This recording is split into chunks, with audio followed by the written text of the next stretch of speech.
Stop paying rent. Hi all, Ryan Pappas here from Mortgage Choice. Trust you have had a fantastic start to 2023. If you're new to the channel, be sure to like, subscribe. We have a strong passion for educating and holding our clients' hands through your property buying process. With interest rates where they are today, rents on the rise, we're going to talk about why you should consider stop paying your rent and consider purchasing your first home and getting your own mortgage. Now for some of you, your mind's already racing. Ryan, I don't like being tied into a mortgage. That's fine. What we're going to do as well is discuss the pros and cons of both sides of the story. Now, before we jump into it, a quick disclaimer, this is general advice. Please don't rely on this information to make any financial decision. This is simply a conversation starter. Now, rents are up a staggering 10 to 20% in Sydney, and we are expecting this to continue in 2023. Now, why are rents increasing? Well, the big one, interest rates. Now, just to give you some background, in February 22, we were still receiving rates of around 2%. Now, fast forward to February 2023, variable rates are around the 5% mark.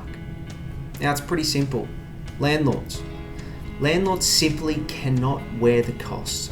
So what they do is, the easiest way is increase rents and pass that on to the tenant. Whilst landlords typically make their money from the capital growth of the asset, rents do assist the landlord in holding that property for an extended period of time. Another big issue is the big word, supply. There is simply not enough supply on the market in the locations that people want to rent. Now let's have a look at some examples. Kingsgrove, New South Wales. A 2-bedroom unit in October 22 was on the market for $620 a week. Fast forward to February 2023, at the start of February 2023, it has been listed, a very similar unit, one floor up, for $680 a week. Another example, Newtown, New South Wales. A 1-bedroom unit was leased at $570 per week, hit the market at $650 per week, and is now leased for $700 per week. Now, this problem's not just in New South Wales. Let's have a look at another example in Queensland, Fortitude Valley. Previously, in 2021, December 2021, the tenant was paying $350 per week via a 12-month lease in 2021. 12 months later, the market rent was $420 per week. The landlord ended up getting $450 per week. 22 people attended the open house. Now, I would be interested to know, what have your experiences been like? Comment down below, tell me some examples and tell me what you're seeing in the rent market. There are also reports of bidding wars going on tenancy applications. We have had reports from clients needing to offer a staggering 5% on top of the asking rent just to secure a property. Now, tenancy agreements typically only last for 6 to 12 months. So guess what?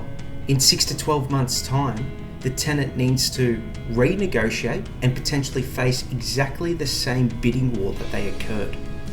And guess what? If they don't like it, well, the landlord will simply find another tenant who is willing to pay the market rent. So why continue paying these higher rents when you can potentially purchase your first home?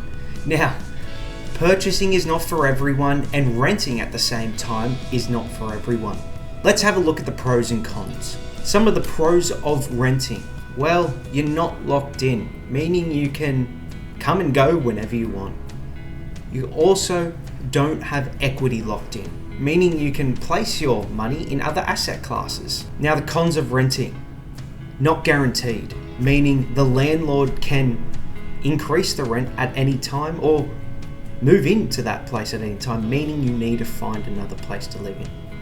And another issue is obviously rent. Rent can increase and fluctuate at any time. Now, the pros of buying. Well, pretty simply, you own an asset and you're paying this off. It's guaranteed housing and it's your asset. you can do whatever you want to do with it. Now, the cons of buying, well, it's locked in equity, meaning your asset isn't liquid. If you ever need to access your equity, you potentially need to sell your asset. Now, these are just some of the pros and cons of buying and renting. Personally, I can see both sides of the stories. I'm not biased. There's great arguments for either side. Now, we have a rent versus buy calculator on our website, and I'll leave the link in the description. Run your own numbers. See if you can benefit from this. Now, as I said, renting is not for everyone and buying is not for everyone. Reach out to us. We'll be more than happy to discuss your individual circumstances. Now, based on interest rates of about 5% at the start of February 2023, if you're paying $700 per week in rent, that equates to around a $580,000 mortgage. There's also numerous incentives out there for first home buyers. Stamp duty waivers, lender's mortgage insurance waivers. It's also costing first home buyers a couple of $1,000s in terms of fees to get into the property market. Reach out to us to see how you can take advantage of these incentives. Now, what rent are you paying? Reach out to us to see what this equates to in terms of a loan repayment. Yes, you are correct in thinking, well, Ryan, how about the running cost for this place? Look, as a general rule of thumb, add an extra $500 per month for strata, water, electricity. This does tend to change depending on the property, but that's just a general rule of thumb. Your contribution of around $30,000 is much better leveraged in a property worth $600,000. You will start learning the power of leverage. Now, what's better? Your 30 grand sitting in a term deposit or a savings account earning you 4% of interest, or roughly $1,500 per annum, or that 30 grand sitting in a property growing at, let's say, 3%, which equates to around $18,000 per annum on a conservative basis, that is. Yes, I know property prices can fall. This is a risk. But again, you'll start learning the power of leverage and making your money work for you. And guess what? If you get uncomfortable, you can always sell your property and get back into the rent market. Now, I want to bring this back to you. What do your numbers look like? Is purchasing something you can benefit from? As I said, we do have a rent versus buy calculator on our website. The link is in the description. Reach out to us if you need any assistance and run through your own numbers. We are more than happy to assist you and run through your individual circumstances. Now, if you have a 5% deposit, you could look at purchasing your own home. Talk to us. Stop making your landlord rich. Ryan Pappas, Mortgage Choice. Look forward to talking to you soon.